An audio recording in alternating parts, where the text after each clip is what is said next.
One, two.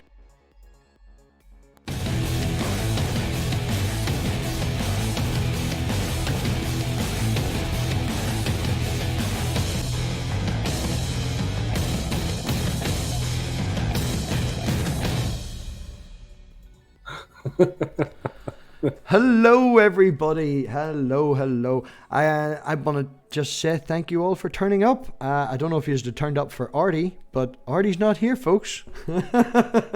We have Chris tonight. Artie wasn't feeling too well, so Chris was awful generous and nice enough to swap his Sunday with tonight. So we've got Chris, the Daily Atheist, is going to come tonight and tell us about world domination and his plans for creating a massive empire so he doesn't have to do a goddamn thing. That's exactly it. The evil plan of doom and despair. Hello, everyone. Howdy. Yeah, so Chris, if you want to give everybody a wee shout out, let them know who you are and where they can get you. Okay, yeah. I am Chris Mallard, the Daily Atheist. I'm sure there are other Daily Atheists, but I am the Daily Atheist. And you can find me on YouTube at L Daily Atheist, without the L. YouTube, Facebook, Atheisting1. I'm the Atheisting1 on Twitter. Yeah, I'm used to having other people do that, MathPig. I'm not used to having to do it myself. Did we lose MathPig? Sorry, Doug. Doug doing his usual thing. The moment I start a stream, he starts fucking yapping to get out that door. No, that's all right. Yeah, that's all the links for Chris are in the description as well. Provided I've updated everything correctly, all the links are in the description. Yes, so I dropped scripted videos. I got my Evil God Monster of Abraham series going on now. I've got a couple other series I'm working on. Somebody requested I continue releasing videos concerning my book. So I want to, my old book from 2013, The Anti-Theist. So I want to start doing that. And then, of course, I've got the Daily Atheist Morning Show, 6 a.m. Mountain to 7 a.m. Mountain. We're going to 6 to 8 tomorrow, special show tomorrow for those who were unawares. We're doing 2 hours tomorrow. 2 hours tomorrow. Ooh, special. Are you starting on the normal time? No, the normal time. We're going to have Samantha McGuire from American Atheist. She's the field director for, I forgot her title. She's a field director for American Atheist. She's going to be here for the first hour. And then the second hour, Justin Scott is going to join us again from American Atheist, but he's from Iowa. He's the state director from Iowa, and he's going to talk about what happens in the primaries in New Hampshire tonight. So that's kind of what we got going on. That's just manana. Yeah, the primaries seem very interesting. Bernie seems to have jumped to the top of the New Hampshire one now, and he came out quite well in the Iowa one too, even though that was an absolute fuck up. But it was, man, I tell you what. And we watched that. Me and Justin, we talked about it beforehand.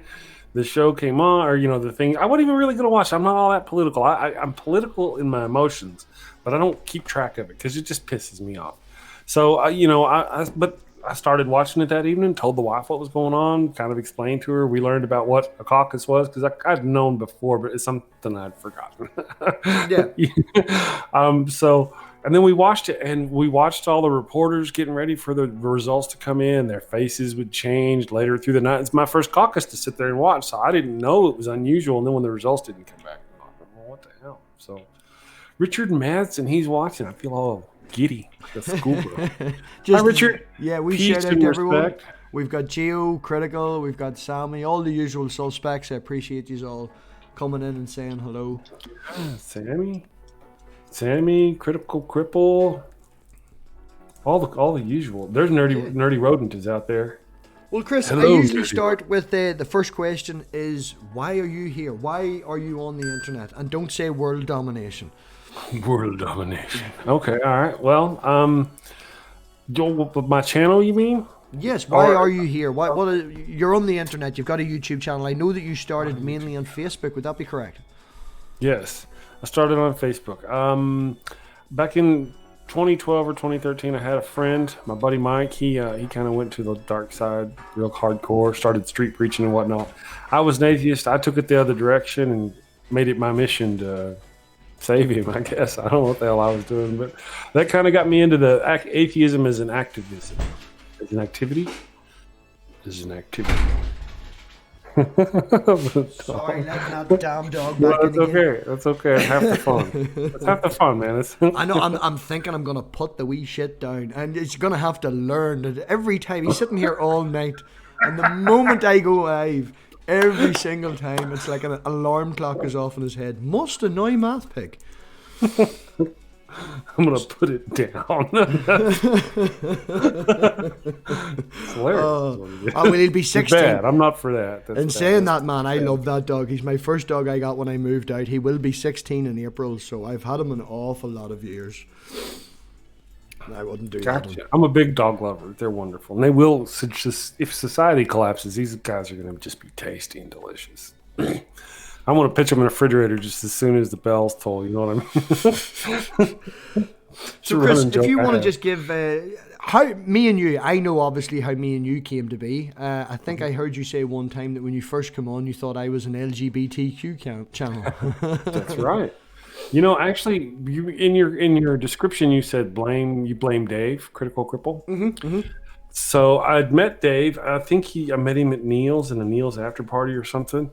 And he pulled me over to your channel, I believe, if I'm not mistaken. And when I came into your channel, there was Jen, there was Tony, I think, there was Lady Lavender, somebody else, and they were having a conversation. And I just kind of thought that was what was going on. I was saying, it started at Quiplash, and then all the people from the community jumped in, and pretty much it was a big gay hangout. Yeah. So and then Jay was there too, and this is a funny story. I haven't told Jay. I'm pretty sure Jay was there because somewhere along the way, wasn't Jay there? From the conspiracy and the conspiracy. Yeah. I don't think so, but. Well, maybe he wasn't. Maybe he was. But I remember at one time he said his name was Jay, and I misheard him, and I thought he said he was gay. Oh, right. And that was because of the circumstance. It wouldn't have surprised me at all. It was. If it wasn't that same stream, it was another very close to that stream. From that stream, after I met you and went on or something. I don't know. Anyway, but then I realized he said his name was Jay. So yeah. Oh, wrong button. Not stop camera, not mute. No, so you come in on New Year's Eve. That was my first introduction to you. And yeah, we can officially blame Dave for that. Dave brought you in. And we not to say that we've hit it off, but we would hang out now. And I think that you've become definitely part of the community. Yeah, I hope you feel that way as well. Everybody's been wonderful. Yeah, everybody's been wonderful. Dave, really, it's Dave and Atheist, to be honest. They were the first two who started showing up in my morning show. See, I did the scripting videos, but it just wasn't happening fast enough for me. Once a week, I was sitting there at like 200 subscribers. It just was not happening. So I just come up with the idea of doing the morning show, and so you sit down all alone. I already kind of have some stage fright or anxiety about talking live on the stream. Yeah. I already had that. I'd been in a couple of streams with a couple of people, but even then when I'd pop into the stream, I just kind of sit there, watch. If they asked me, then I'd speak up. Yeah. So it was really hard. And then I started doing those first few shows, and I have to tell you, if it wasn't for Dave and Atheist, I don't know if I'd have made it through that first week, because it's hard to just sit there and talk. And then, I'd set myself an hour, but when I'd run out of things to talk about, I'd just, see you later. I know. That's all, folks. Yeah, whenever you first start out, it really is very difficult to, I popped onto a few other people's, as you say, man, at the start. You get used to it and try and find your place and find your voice, so to speak. True, yeah. But then there's the anxiety, whenever I was doing that first week or two of the morning show, because that was when it was all me, all alone. And the time I'd start that, watch that little clock up there in your StreamYard telling you, actually, those who remember, originally I was doing it with Streamlabs, and I had still a different counter though. Yeah. And I would watch that counter go down, and I'd be drinking my coffee and just getting nervous. And sweating it out. And then Neil came on and he co-hosted with me. That was the first time. I mean, I had seen other streams. Other streams happen all the time, and it's easy to just drop a link in the deal and have other people pop in with you, and everything go out of hand. I really didn't want that. I wanted control. Yeah, a regular controlled show, and so that's why I didn't want to just drop the link. But Neil helped me out. There have been a couple times Critical Cripple had popped in, whenever. So that was kind of the beginning. Neil showed up, saved me that first time. Jay came in and was a wonderful guest host for a week. Atheist Pastor came on. He guest hosted for a week and was really good. And then he got the cooties, the Australian death plague, and was down. And so then after 3 weeks of running like that, I started running it where I was the one doing the guests instead of somebody who would step in to do the guest host. So now I'm back down to 2, just me and the person, instead of 3, me, the guest host, and the other person. And then while he was gone, it was just me. And one day I didn't have anybody scheduled to show up on the show. It was last Friday. Wasn't it? I think it was last Friday for those who watched the show. Last Friday. And so I did last Friday and made me a little list of, these are the kind of things I want to talk about. And I ran the show all by myself, alone and scared. Went just fine. Had a great time. Did it again Monday. I'm still a wee bit nervous about running by myself. That's the truth. Yeah. I'm not very interesting to talk to. I'm better to talk to people. I bounce better off people. I try and do the interviews by myself. We've got the Richard show on a Thursday, and I've been nagging Critical to maybe come in the odd time and do a wee guest host. Critical has a great wee brain, as Richard would say, and he comes up with some good questions. Obviously, I am useless at the questions. That's kind of the deal. Whenever Atheist Pastor was helping me guest host, he's a wonderful interviewer. He does a really good job. And by that I mean he's calm and he researches his guest and he has real, genuine questions, well thought out questions. I'm like, "Hi, I'm Chris. Who are you?" Yeah, that's exactly it. That's why the first question is, "Hi, I'm MathPig, and you're on the internet. Why?" Right. I sometimes I specifically don't learn anything about them beforehand, so we can all discover that together. Yeah, I like that approach. Yeah. Yeah. But to his credit, Atheist Pastor would sit there and roll right through it in wonderful interview style. No. There's good shows to be made there. He's good at interviewer. I'm gonna see if we can come up with something to do. And that's the deal. Why am I here? I'm here to save people from the craziness of religion. Actually, my whole bag is I'm not so much against religious people so much as I am against the harm caused by religion or the harm people do in the name of religion. People who let their kids die with curable diseases while they sit and pray because they think they're God. That I'm against that, and I need that to stop. That's disturbing. People, there's all kinds of things and ways out there where religion hurts, or people's belief in religion hurts other people.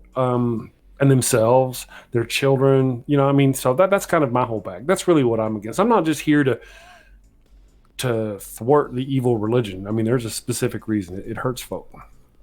Yeah, recently over here in the news, I seen a Jehovah's Witness family, I do believe it was refusing their child blood. It needed a blood transfusion. And the court stepped in, and the court said, no, you can't do that. And the court made them... Right.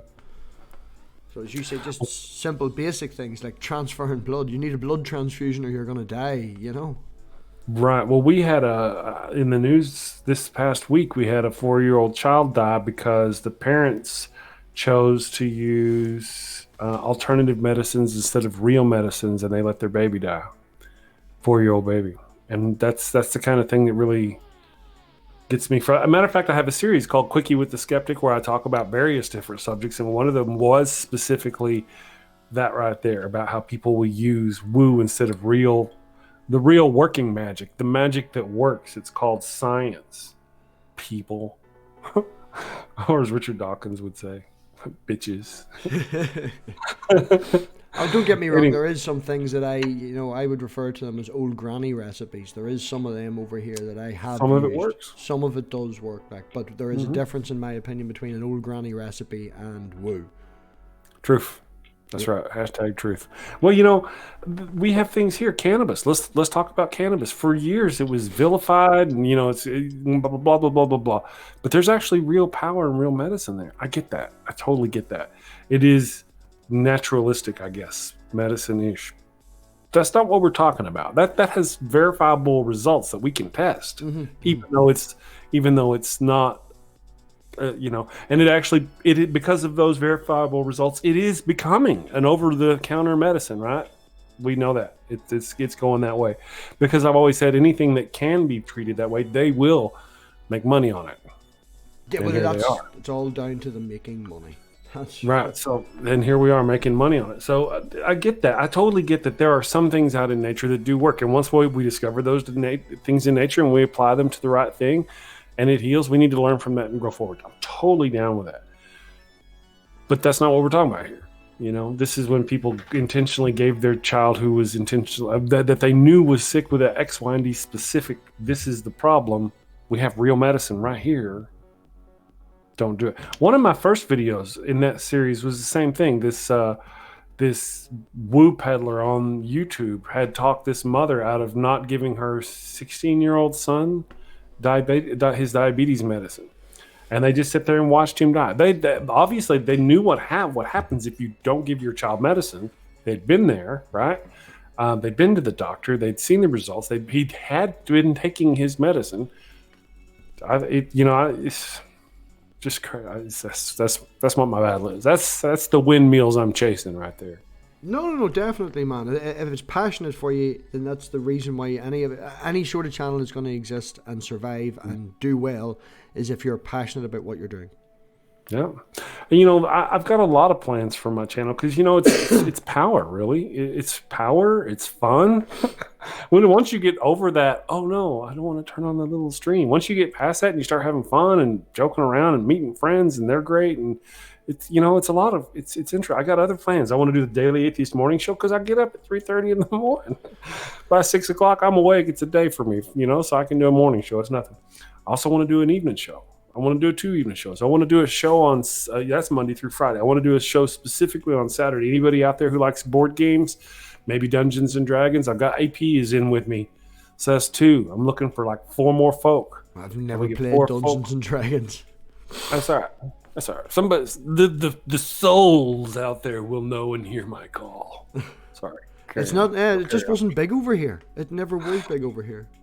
No, well, it's really big over here. It was big over here in the 80s, right? And now, as the kids who couldn't do it or couldn't afford to do it back in the 80s are now my age, and they got money. They're out doing it. It's all over the place. It's on the internet. They got stores with this stuff. It's blown up. It's not just Dungeons and Dragons. But we could say Dungeons and Dragons encapsulating a group of games that are that style. Like Coke is all the Cokes, right? So when I say Dungeons and Dragons, I may or may not be specifically talking about exactly Dungeons and Dragons. So some kind of game. I want to come up with something. I want to do a live stream, maybe 2 or 3 hours on Saturday in the evening with my peeps, and make a game. Have some fun. Well, getting jiggy with it. That's the future, Chris. What about the past? Were you raised a religious person? Not overly so. I had a little bit of religion. You're I was a from believer. Texas. What's that? You're from Texas. I am from Texas. So it would be known as being quite religious. Yeah, Texas is kind of the bottom of the Bible Belt area there. Well, I was cowboy Christian, West Texas Christian. A Christian on Sunday. Most of the time, you didn't really think about it that much, but it was there. You might pray sometimes when you're around your grandma before dinner, that kind of thing. But you didn't go all out. We weren't Catholic or nothing. My mom had a progression of being in religion because of that was the environment that she was in, to being not in religion and embracing, as we've talked about on Star Trek, embracing kind of atheism. Her funeral was a barbecue. She didn't want a funeral. She didn't want none of that stuff. No religion. She just wanted a barbecue. And so that was kind of my indoctrination was incomplete. I never went to seminary school. Yeah, we would call them cultural Christians more so than fundamentalists. You just sort of do what you're doing, going through the motions. It's what you do. Yep. So that was me. I was kind of loose Christian, and then things happened. I saw things in the world. I always had my doubts. I've had a couple of, I've told a couple of stories about experiences I had. And one of them, I was dating this girl, and she, kind of wanted me to go to church with her. So I went to church with her. You know what you'll do? Yeah. Right? And so I remember looking at my Bible and her Bible, and hers was different than mine. Mine was like the new the King James version. It was like go in and murder, death, kill everybody, and take the little kids to be your sex slaves. And in hers, it was just like go and subdue the town. I was like, what the hell? Why is it so nice? Yeah, well, why? And that was one of the initial questionings that I can remember. I remember being really young though, and I'm talking maybe 7 or 8. And we had this big old white Bible, big huge thing. It's big, huge. And it sat on family the Bible. Yeah. And it had a picture on the front that was like you rubbed it, you could move it 3D. I guess it was it 3D? I don't think it was 3D, but anyway, in that picture in the Bible were pictures occasionally with the story. There's a picture of Noah being spat from the whale, and it was really wonderful artistic drawing, totally. But as a young child, my brain couldn't understand how. I mean, you don't live inside another creature for days. It just doesn't happen. You're not, you're going to die. There was no way, even inside of a whale, that made sense to me.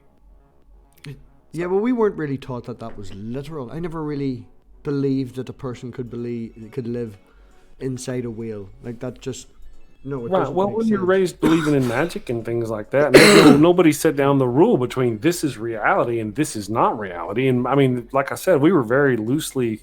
I mean, it's all real, isn't it? This is the word of God. Well, it wasn't. I didn't even know what the word secular meant until I was in my 20s. I had no idea. So yeah, I mean, this notion that some of it is mystical words that God doesn't, like parables and stuff. I had no idea about none of that stuff. I thought it was all supposed to be real. Yeah, so that's what I thought as a kid. It was all real. No distinction. Flood, the whole lot. Absolutely. It's all real. What the hell's wrong with you people? It was real. I never knew about young Earth. The talking donkey, the burning bush. No. Well, the No, burning bush. We all syphilis. love the burning bush. No.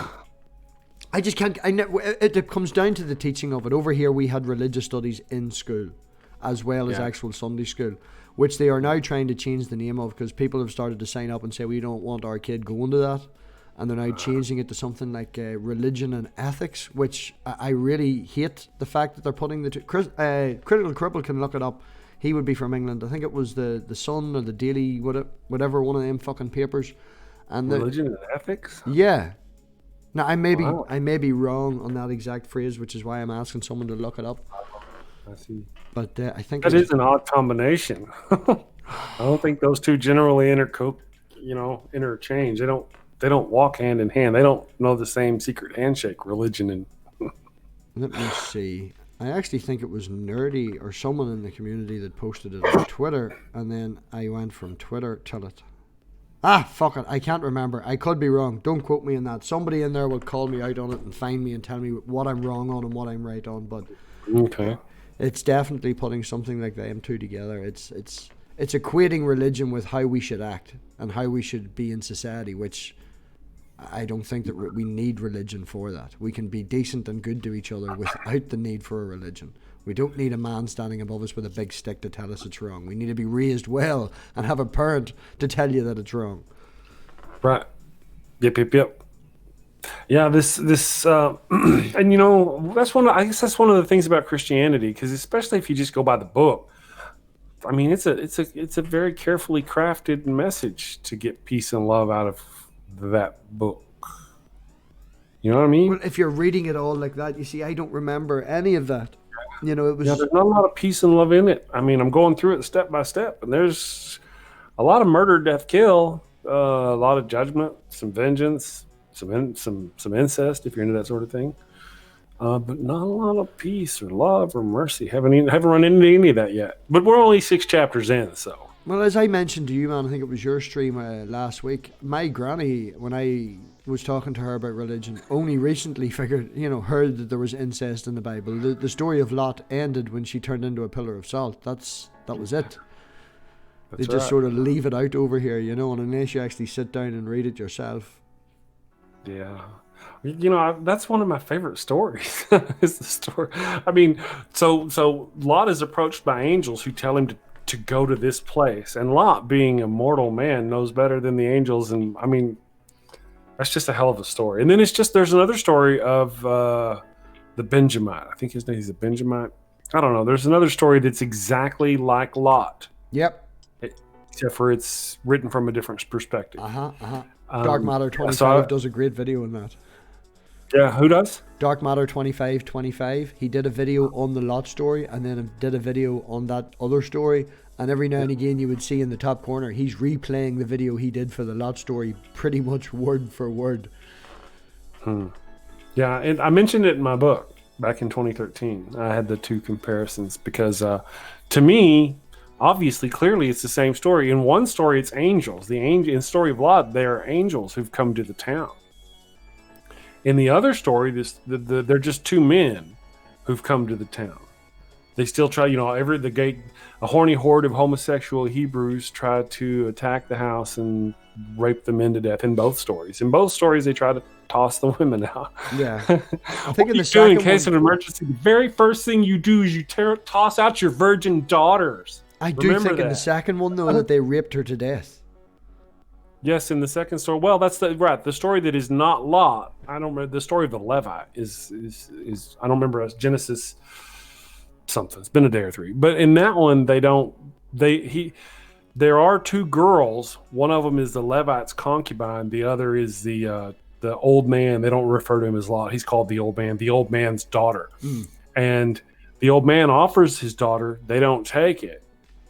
He comes back in. The Levite pitches his concubine out, which she is actually his new bride or something like that. He'd married her, so she's probably a young girl.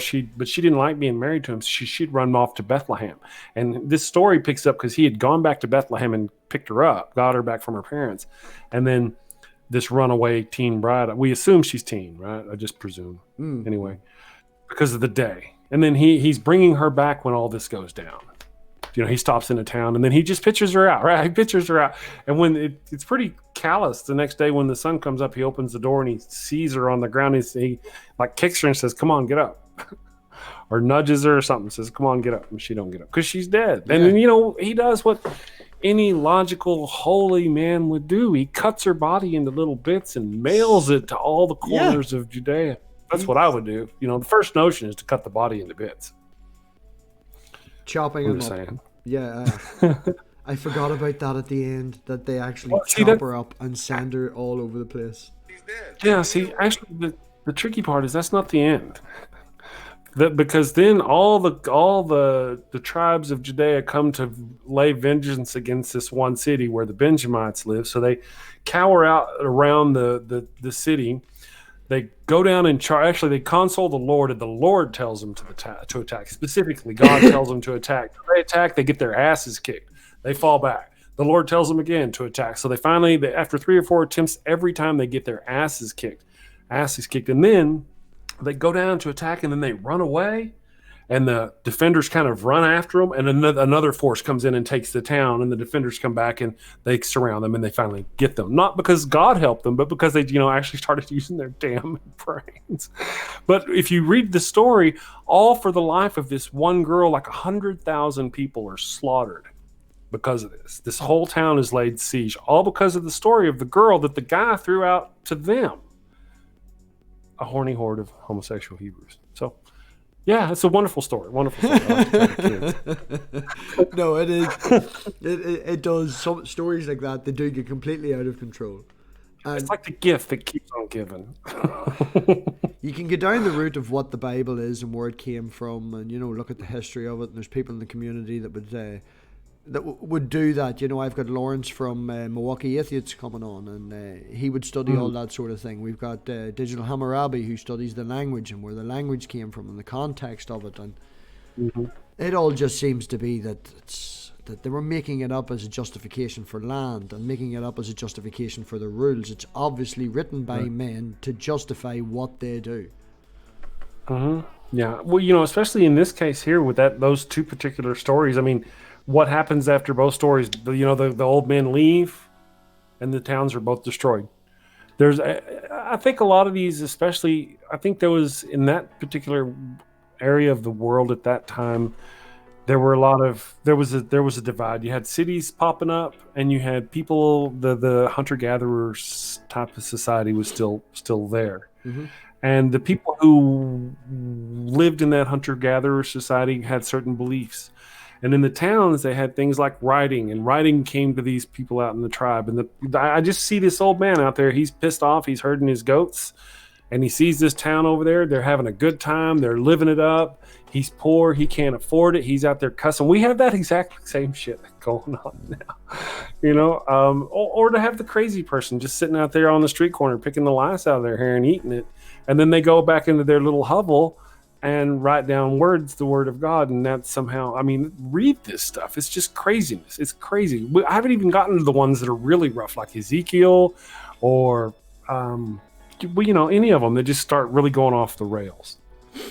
I've seen one time that there's a possibility that the origination of where the people came from, it's obviously, I think they said a shoot off from the Canaanites. It's Yahweh was one of the offshoot gods of the Canaanites.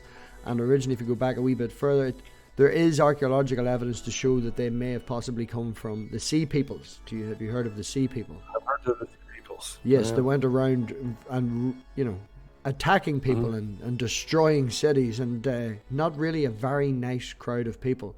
And if they had landed on a piece of land, it's definitely possible that they could have made this story to give them justification for their ownership of the land. Well, whenever you read the stories of that's kind of a good point about the ownership of the land, right? Because throughout this one, I mean, a good part of the Bible story is them going to take the land of Canaanites, right? God gives them the land. Don't you think that's funny? I'm going to give you that land over there. Way the fuck over there. Sorry, I don't know if you like cussing on your channel. Oh, I'm not. No, sailor here. Fuck shit and all that. Yeah. Okay. But, I want you to go way over there, and I really kind of need you to kill a fucking everybody between here and there. Could you do that for me? And when you get there, you will live and be pious. It's a really nice land over there. Really lovely over there. We just have a lot of weirdos in the middle. You just need to wipe them out on your way past. Just steamroll over the top of them. And it all boils down to justification for being there. And if they had moved in and someone else was there, that's right. Can you imagine that conversation? Like, listen, man, I know you guys are settled, but man, my God told me I gotta take this land, And sorry, I know it's inconvenient for you. It's inconvenient for me. I just see it being an awkward conversation. No, probably didn't go over that well. Lots of murder, death, kill. Murder, death, kill. Lots of murder, death, kill. In the name of the peaceful, loving God. Now, your wife, is she religious? No. Is she spiritual? Yes. We could call. All right, so that's an interesting conversation, one that we don't generally have. Oh, well, then definitely have it here. Come on, give me one good question. When we got together, I think she was raised Catholic, I believe. I'm pretty sure it's Catholic. When I met her, she was kind of a loose Christian, I would say. And matter of fact, one time I had breakfast with her and her daughter over on the other side of town on a Sunday before they went to church. They both looked lovely. It's really lovely. But as you can imagine, being in my sphere, she was already loose and being around my kind of thing. We don't engage about it. We don't talk about it. She prays occasionally, not like openly or anything. Just when shit goes wrong, she prays. She doesn't believe in Christianity or Jesus so much anymore. It's more about the notion that there's something bigger than us that we can't explain. She doesn't understand it, rather than this book of the monster of the Bible kind of thing. You know what I mean? That's kind of where she's at. Yeah. So I mean, we don't. That's not a hill I'm willing to die on. You know, so if she were more religious and we fought over it and stuff like that, then it would be a problem. But she's not. She doesn't care. You know, it's not an issue. That'd have been a shock when you married her. She was normal when you married her, and then all of a sudden she becomes fucking a Bible basher and starts hitting you over the head with it. No dinner until we pray. What the fuck did I marry? Done something wrong. That's right. Well, you know, God does love the smell of burning flesh. It says. He is a big barbecue fan. He's a barbecue. He is definitely a barbecue fan. Yeah, that's why there's so much barbecue in Texas. They're all barbecue fans out there. Yeah, you know, another one of my favorite stories from the Bible, and you know, if it's one of mine, it's not good. Yeah.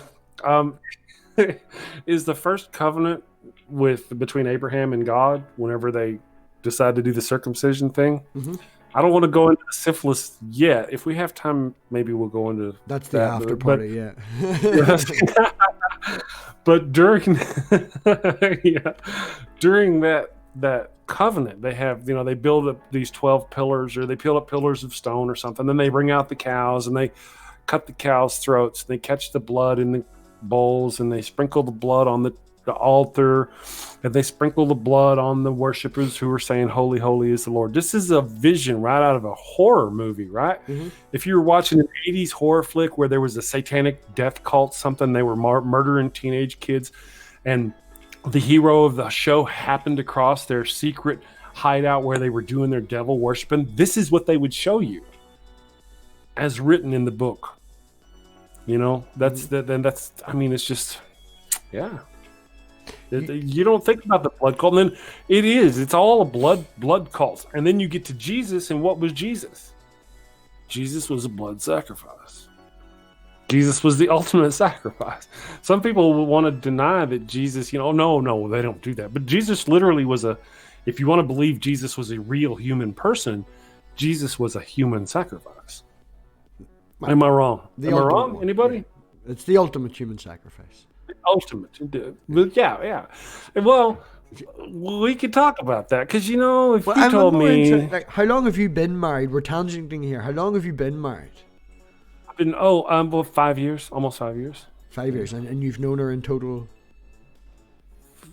5 years and 3 months.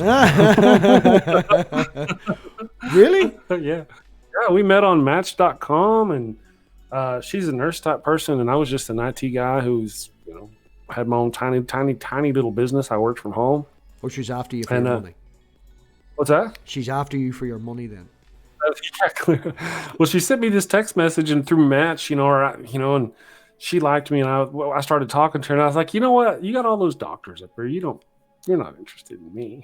And she got all mad because she don't like doctors. She didn't have a lot of... Anyway, so yeah, Match.com. Met her on Match.com. We married about 3 months later. 4th of July. Got married on the 4th of July. Not because now... Saving the fireworks display? You know, here in the United States, when you look at a person like myself, you kind of have certain things you might think about me. And then whenever you think that this person was married on the 4th of July, USA, that's kind of America. America. No. 4 and 7 happen to be the wife's lucky numbers.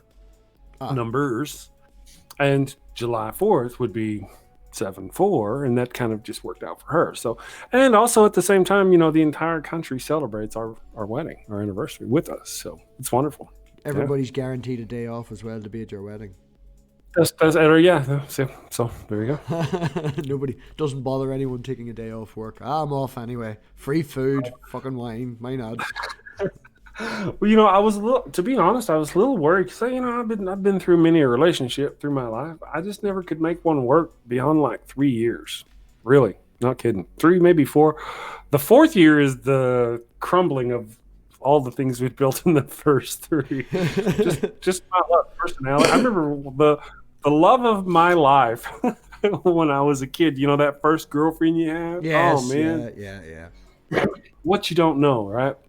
Well, I chased her for 7 years. She lived here in Albuquerque, and I lived down in Texas. And I would drive up here trying to get with her, and I just chased and loved that girl so much. But, you know, now things I didn't understand. I just didn't understand so much. Today, her mindset would be full-blown, complete right-wing, Trump-loving, Christian conservative nutbag, full blown, all the way. There is no way we ever would have made it as a couple, ever. Thank God for unanswered prayers, because I prayed hard for that girl. But it was just never going to work. But me and this one here, our crazies line up just right. You know, she. I tell you, MathPig brother, if it weren't for her, I would not have this channel. I would not be doing this at all. She is, despite our differences, which are slight in belief, because I'm actually an agnostic atheist. You know, I mean, you have to be a real pompous ass to say you're, you know, for certain there's nothing there. Yeah. But no, so our differences are slight, but everywhere we're just wonderful. The difference is where I lack, she makes up for. So religion doesn't come into those things, thankfully. Well, I do have a concern though, brother, in that right now she's really crazy with work, and I'm doing all this streaming, and it's not that big a deal. I'm talking about doing 1 or 2 possible live shows a night to do various things, produce them. But man, I tell you, whenever she's done with this work thing she's got going on, she's going to want some me time. And I'm kind of concerned that I'm going to build up this whole channel. It's going to be dependent on me. And I'm going to, that's, I like stepping out of the channels and letting other people host, but that doesn't work so well. Sometimes that is the way, man. You understand. That's why I only did 2 of your sci-fi Saturdays, because that is the time with my woman. And as much as she doesn't care about me doing it during the week, you know, this is our time together. And yeah, absolutely. My setup's in the living room, so she doesn't want to be on camera. She was up the stairs in the bedroom playing with a child, and she was like banging the floor. You know, when I'm saying to you I was having to go, it's because she's banging the floor going, I'm in a fucking room up here for an hour. You fucking finished down there? It's like, right. Yeah, well, fortunately I've got a little room. Yeah, you're agnostic. I've got a little room upstairs that a little corner that I divvy off, and I don't get in the way. I'm not in the way. But that room for me at the minute's a junk room, because I'm doing the house up, so it's the last room being done up, so everything's being dumped in there, and then when the rest of the house is finished, you can put it back in its necessary proper storage place. Well, there's the other things that she I don't want to go on about myself. She encouraged you to do the channel. She did it, right? All right. So not only did she encourage me to do the channel, but she'd also go to work and then sit there and watch the video and comment on it later, the live streams in the morning, and comment on them later and tell me what she thought I should do better or change to make them better. And she didn't have to do none of that. She could have just gone to work and said, hey, that was great. Or not even said nothing, because she was at work. She had a perfectly good excuse to not watch it. Yeah. I do my scripted videos, and I'm getting much better at doing them because I'm really scripting them. But before I would kind of half scripting them or whatever, and it got to where she would willingly sit through them 2 or 3 times and go, you know what, you're just rambling there, get rid of that. All the things and sacrifices she's made to encourage me to do it, And then here we are doing this channel. Lay down. Excuse me.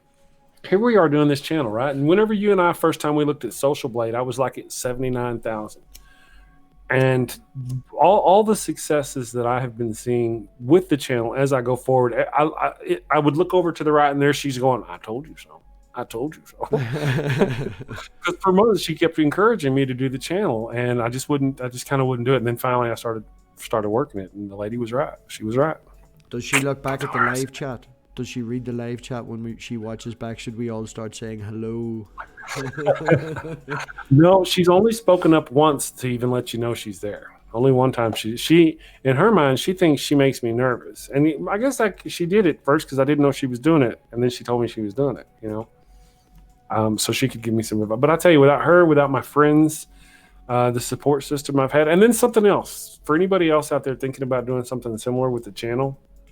If you're thinking about doing your channel, be prepared for people to tell you it's bad and you shouldn't do it.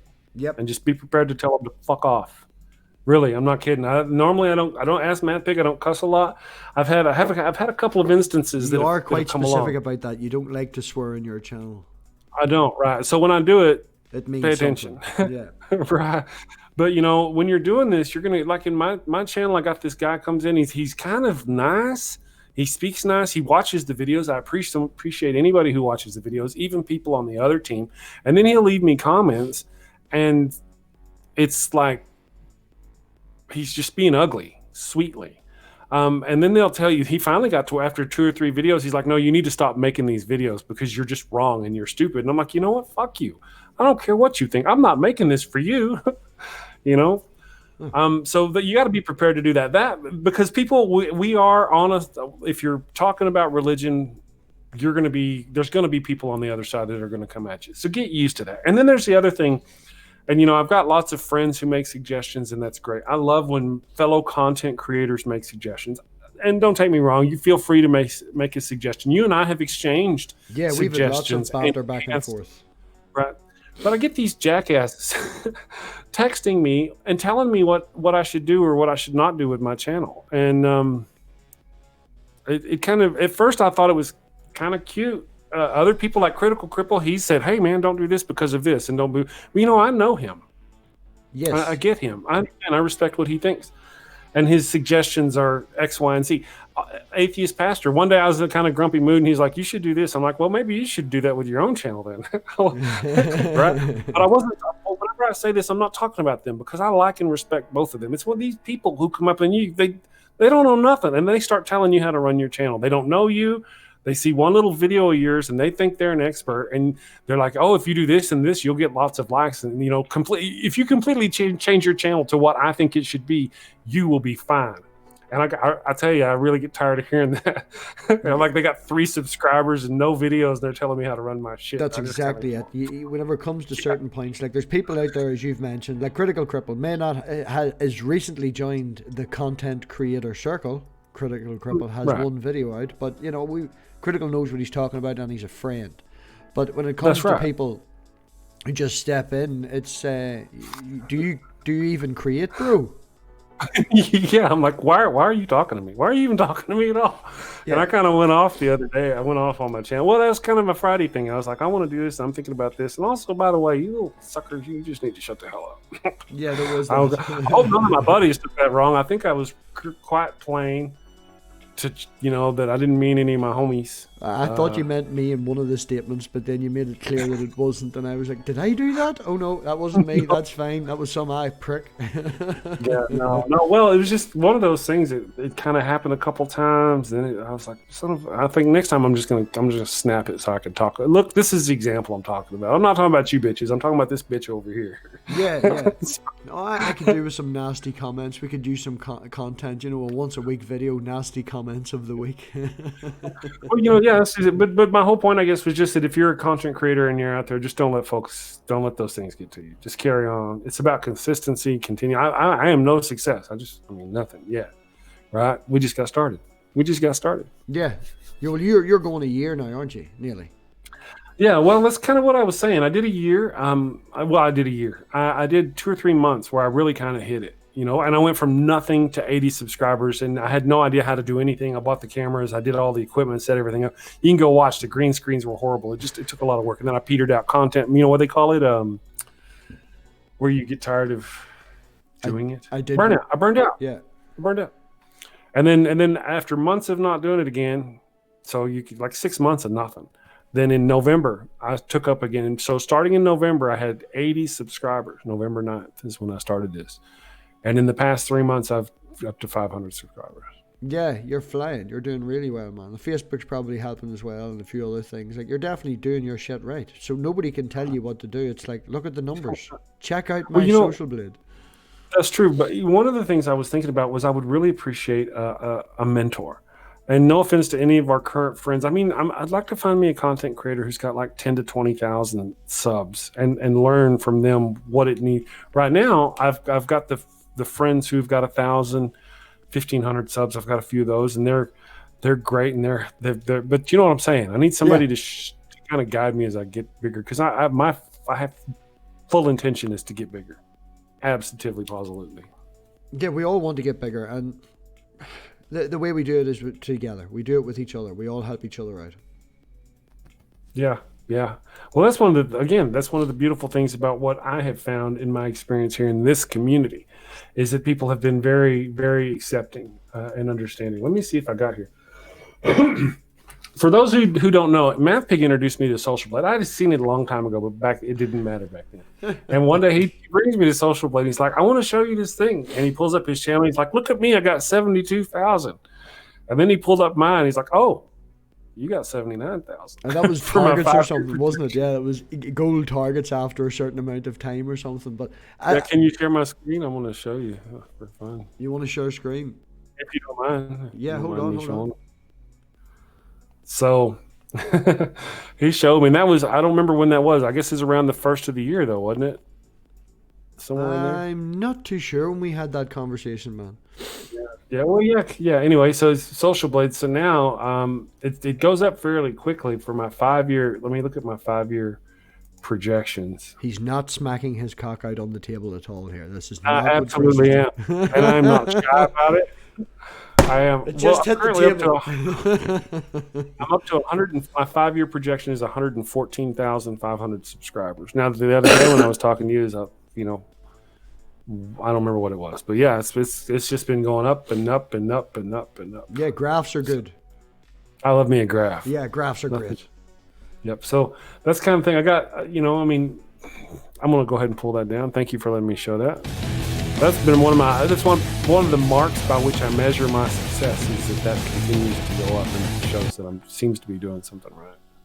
My intro just ran for a few seconds because I switched back and forgot that. That's your fault. Blame Chris. We're blaming Chris. Blame me. That's right. Oh no! Try OBS and StreamYard. You'll like it. It is easy. It can be easy, but you need your hotkeys to switch off your intros. Oh. No, I tell you, once you get a system, have you got your OBS? You use Streamlabs? Yeah. You got it hooked up to your phone? Or I don't like it with the phone. No, I had it attached to the phone, but the way I have it now, I just run the live chat on my phone. Ah, got you. It's just handy enough. I don't want to go too techy, right? They get mad at us when we go. Well, we've got 5 minutes before we hit the hour, so we've had lots of people in the chat. Has anybody got any questions for Chris? Anything specific that they want to ask Chris? We'll probably come back. Yeah, what do we need, Chris? 15 minutes? I don't need that. Coffee? 5 minutes. Whatever you need, brother. You take what you need. Yeah, well, the dog is doing an absolute. Yeah, give me fit. So. Yeah, you handle your puppy dog whenever you're ready. Darn dog. Well, that was that shit. Bill, hi, Bill. Bill, how you doing, Bill? I don't know what he's talking about. I just happened to catch the thing while you mess with the thing. I want to look at the people. BigZebra.com. Hi, Big Zebra. Big Zebra is actually long time no see. Big Zebra is Steve Bowden. See, I was fixing to say I'd never seen him before. Steve Bowden does be out and about in an awful lot of the chats. Yeah, I would know Steve this long time, going back as far as Skylar Fiction. I really appreciate him turning up, but he has now become the BigZebra.com. BigZebra.com. Easism Works is here. Easism Works. Old Man Dan. Bill Ashby. Hi, guy.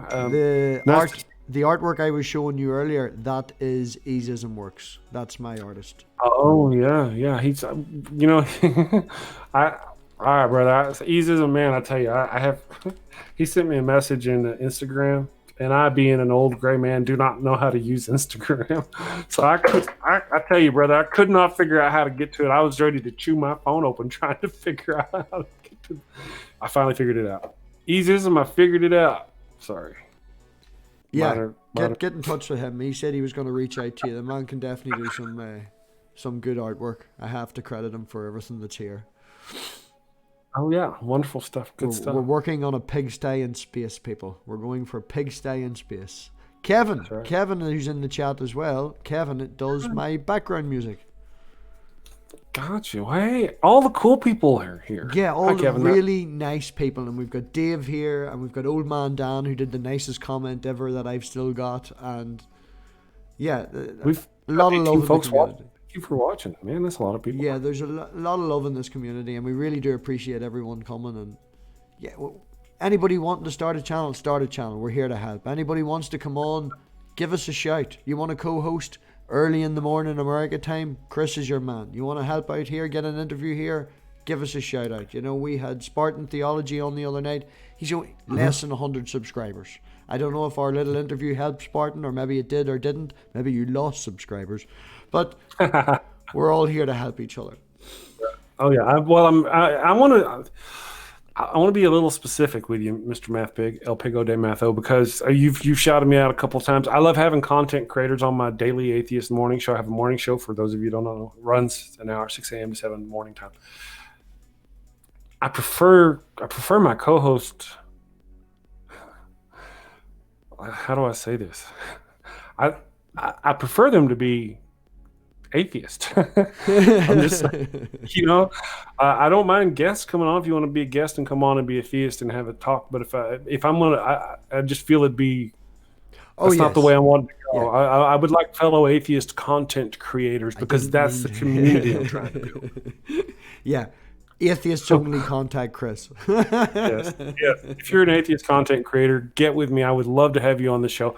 I like having guest hosts for a week at a time. I haven't had one lately, but I could. And AP will be back. He's and one of the things though, atheist pastor. I think I might see if he wants to help me with an evening show instead of the morning show, because he's got such a great Style. yeah style for like and he's really into politics and stuff like that. I think that would if I did have a separate stream for that, I think that would be great. I want to let you take your break now and do your thing Yeah, if you want. yeah. We'll say thank you very much for everyone turning up. I'll schedule it as soon as I get off, and we'll see you back here in about 15 minutes. So if I can find the right scene and not mess this up, everybody, thanks very much for coming. Appreciate Thank it. you. El Pego de Matho. You're my hero, man. Thank you. Oh, we'll definitely not hit the stop end stream until you keep telling me how wonderful I am. Go on ahead. Go on ahead.